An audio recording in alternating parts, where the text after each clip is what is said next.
પાણી પુરવઠા હસ્તકના કામો અંગે મહત્વના સમાચાર સામે આવ્યા છે। પાણી પુરવઠાના કામ જિલ્લા પંચાયતની ગ્રાન્ટમાં આપવા વિચારણા કરાઈ છે। વાસ્મોના સ્થાને સીધા જ જિલ્લા પંચાયતની ગ્રાન્ટમાં આપવા વિચારણા કરાઈ। પાણી પુરવઠા વિભાગે રાજ્ય સરકારને દરખાસ્ત કરી છે। રાજ્યની ઇન્સેન્ટિવ યોજનાનો લાભ પણ ગ્રામ્ય પંચાયતોને મળશે। અનુસૂચિત જનજાતિની કલ્યાણ સમિતિના રિપોર્ટમાં આ વિગત સામે આવી છે। પંપ રિપેરિંગ, નવી ટાંકી બનાવવાના પ્રશ્ન પર સરકારે જવાબ આપ્યો।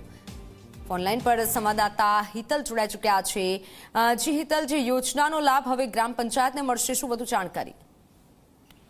જી ચોક્કસ એવું કહી શકાય કે અનુસૂચિત જાતિ જનજાતિની કલ્યાણ સમિતિનો જે રિપોર્ટ આવ્યો છે અને રિપોર્ટ અંતર્ગત જે માહિતી સીધી રીતે મળી રહી છે એ પ્રમાણે પાણી પુરવઠા હસ્તકના જે કામો અત્યાર સુધી વાસ્મોને આપવામાં આવતા હતા એની જગ્યાએ સીધા હવે જિલ્લા પંચાયતની ગ્રાન્ટમાં આપવાની વિચારણા કરવામાં આવી હોવાની એ જે દરખાસ્ત છે એ સરકારને પાણી પુરવઠા વિભાગ દ્વારા કરવામાં આવી છે।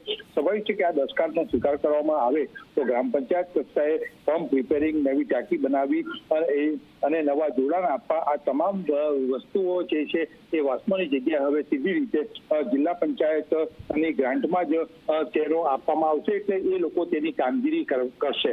આ પ્રકારનું ચોક્કસ અર્થઘટન કરી શકાય એવું લાગી રહ્યું છે। કેન્દ્ર અને રાજ્ય સરકારની ઇન્સેન્ટિવ યોજનાનો લાભ પણ ગ્રામ પંચાયતોને સીધી રીતે મળી શકે છે। જી બિલકુલ હિતલ, આભાર માહિતી બદલ।